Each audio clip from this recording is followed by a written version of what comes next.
All right, so, when we think about big mountain ranges like the Himalayas, we kind of get this picture in our heads of Yeah.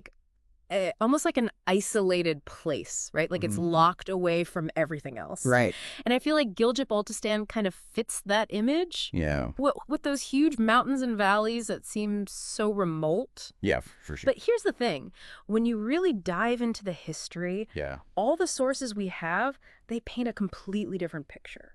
Absolutely. The idea that this was some untouched, hidden away area only recently opened up by things like the Karakoram Highway. Yeah. It just doesn't hold up when you look at the history. Yeah. Like even centuries ago, way before any major roads. Right. This region was a major thoroughfare. People were moving through it all the time. Exactly. And we're talking way back, like think Buddhist pilgrims, traveling through the mountains. Yeah. And even more interesting, those incredible rock carvings Oh, yeah. you find all over Gilgit-Baltistan, especially along the Indus Valley. Those aren't just random markings. Right. They're clear signs of people moving through using this terrain. Yeah, it's evidence of a long history of movement and interaction. Right. So despite the challenges of the landscape, it wasn't isolated. Yeah. It was like a corridor, a route. It's connected to Yeah. the wider world. Exactly. Yeah. And this also makes you think about, those ideas of original populations in these mountainous areas. Yeah, that whole concept gets really complicated when you look closer. It does. And the research that we have from the early 90s, it really highlights this. Yeah. Even the groups considered to be the earliest inhabitants, they have their own stories of migration. Exactly. Everyone came from somewhere else. Right. So that distinction between, the original settlers and later arrivals, Yeah. it might matter for things like resource rights, at a certain time. Right. But ultimately, everyone came from somewhere else. Exactly. We're all migrants in the end. Yeah. So the Karakoram Highway might have made things a lot easier, but the pathways, they were always there. Always there. Yeah. So if this region was always so connected, Mm. how did its political history actually develop?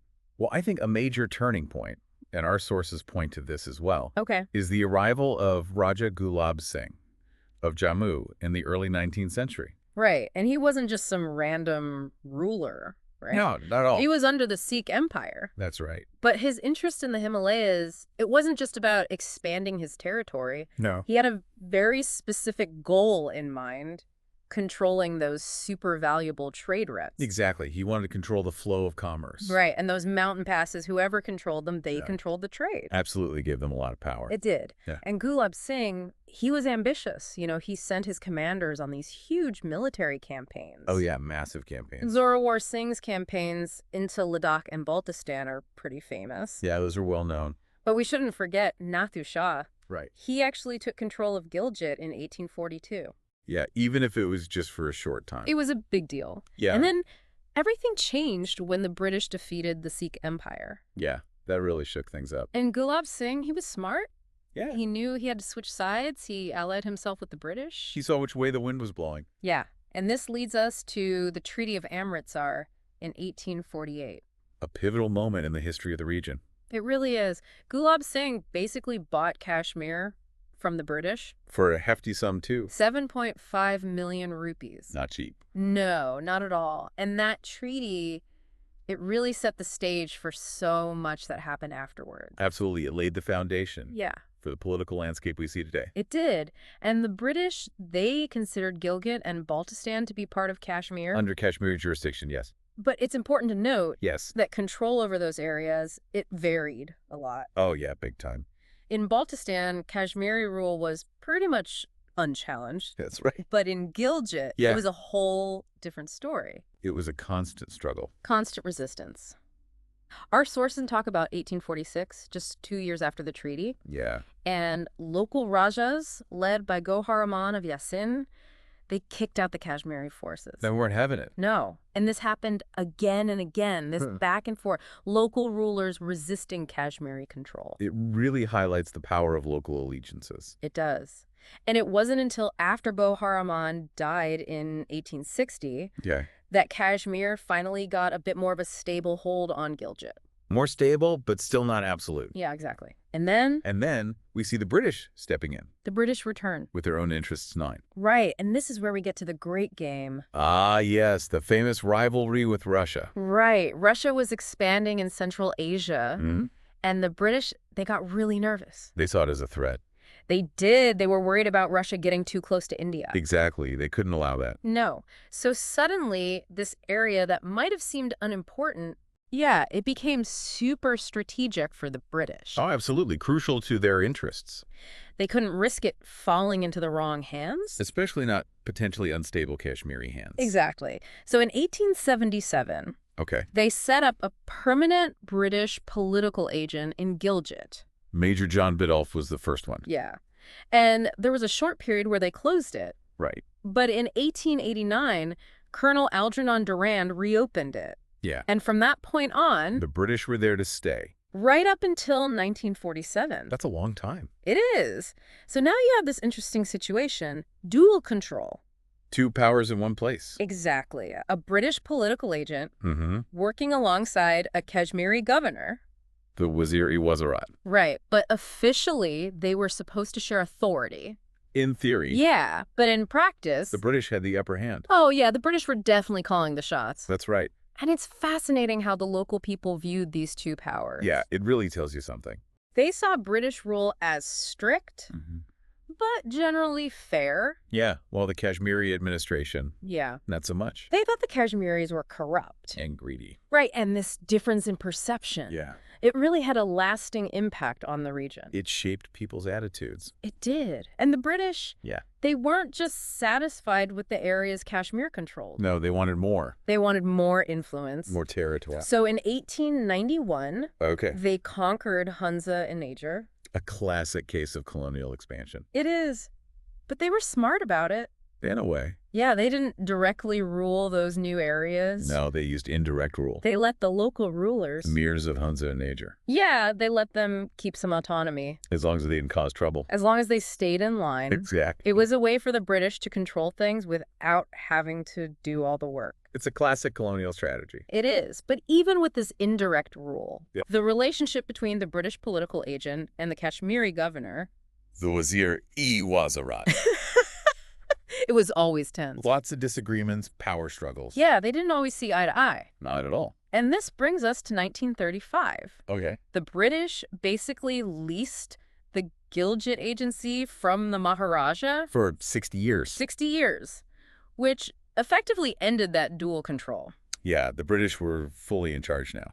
And it's interesting to note that Yeah. the Treaty of Amritsar, Yeah, it kind of overlooked Gilgit. geographically speaking. Right. It only mentioned territories east of the Indus River. And Gilgit is to the northwest. Exactly. So it seems like they just didn't have the maps quite right. It probably wasn't intentional. Yeah, probably just a mistake. Probably. So let's jump ahead to The 1947 year of independence, and partition. a tumultuous time. It was. In late July, just weeks before everything changed, Wow. the British gave the Gilgit Agency back to the Maharaja, and he appointed Brigadier Gansar Singh as the new Wazir-Wazirat. So the British are leaving, Yeah. and the subcontinent is on the verge of being divided. Based on religion. A very sensitive issue. It was. In Kashmir, well, Yeah.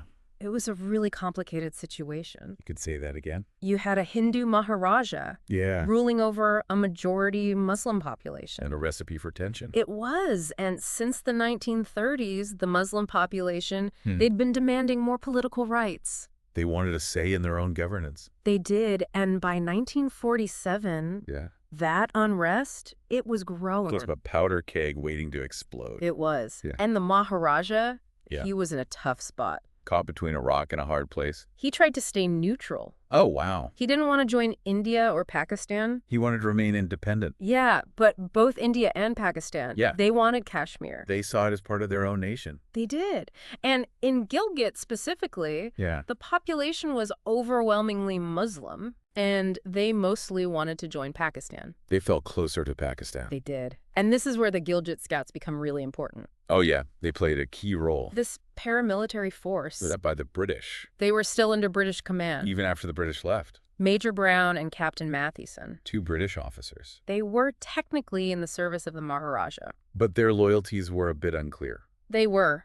And in September 1947, Okay. local officers in the Gilgit Scouts, Okay. a lot of them from powerful families, Yeah. they secretly took an oath to support Pakistan. Wow. A secret pact. It was. And as the revolt against the Maharaja grew, Yeah. he asked India for help. For military assistance. But India said, you have to join us first. They made it a condition. They did.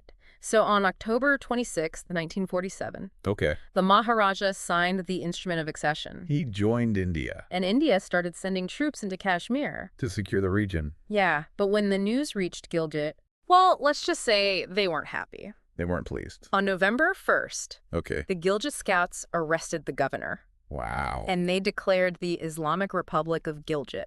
A bold move. It was. It only lasted 16 days. A short-lived republic. But it showed how much they wanted to be part of Pakistan. It was a powerful statement. And during those 16 days, Yeah. they sent a request to Pakistan to join them. A formal request for accession. Exactly. And the Gilgit scouts, Yeah. they weren't just sitting around. No. They fought in what they called the Freedom War. They took up arms? They took the Bunji garrison. Okay. They liberated Baltistan. Wow. And they even captured Dras and Kargil for a short time. Those are now part of Indian-controlled Ladakh. They are. And after over a year of fighting and negotiations, Yeah. India and Pakistan agreed to a ceasefire, On January 1st, 1949. which divided Kashmir It split the former state. and created the areas we know as Azad Kashmir and Gilgit-Baltistan. And that division, it continues to this day. It does. And here's something really important. Right. Under international law, Yeah. Gilgit-Baltistan is still a disputed territory. That's a crucial point. It is. Pakistan never officially accepted its accession. Interesting. And it's not part of Pakistan's constitution either. So it's in this kind of limbo. Exactly. And this has had a huge impact on its history. It's shaped its entire political landscape. It has. And our sources describe how Pakistan's initial administration, Yeah. after they appointed Muhammad Alam as the political agent, In November 1947, they pretty much continued the colonial system, they kept a lot of the old practices. the frontier crimes regulation, Oh, wow. exploitative taxes, forced labor, That's not good. and no local participation in government. They weren't given any real power. Not really. And the officials, the army officers, Yeah. they mostly came from other parts of Pakistan, mainly Punjab. Outsiders controlling the region. And at first, they didn't even change the local rulers, Kept the Rajas in place. probably to keep things stable. It was a way to maintain control. Yeah, but it didn't last forever. There were protests against the Rajas. Like in Punjab in 1951. And in Niger in 1969. People were starting to push back. They were, and it's interesting, a lot of these protests, Yeah. they were organized by people who had been educated outside the region. They'd seen a different way of doing things. They had, and when they came back, Yeah. they saw how unfair things were. They realized they were being left behind. And all this frustration, Yeah. it boiled over in Gilgit town in 1970. A major protest. It started with a small incident, a dispute between a teacher and an officer's wife. Oh, wow.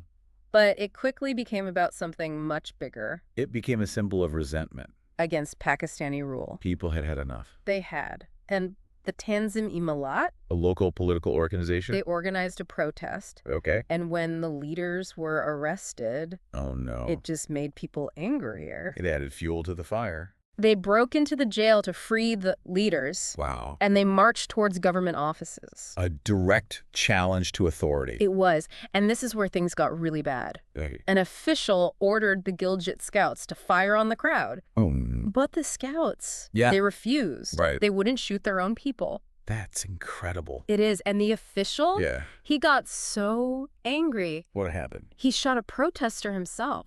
Oh, my God. And then Pakistan had to send in troops from the Northwest Frontier Province. To regain control. It was a mess. a tragic outcome. It really was. So to recap what we've learned today, Yeah. Gilgit-Baltistan, it wasn't some isolated place. Well, It's always been a region of connection and movement.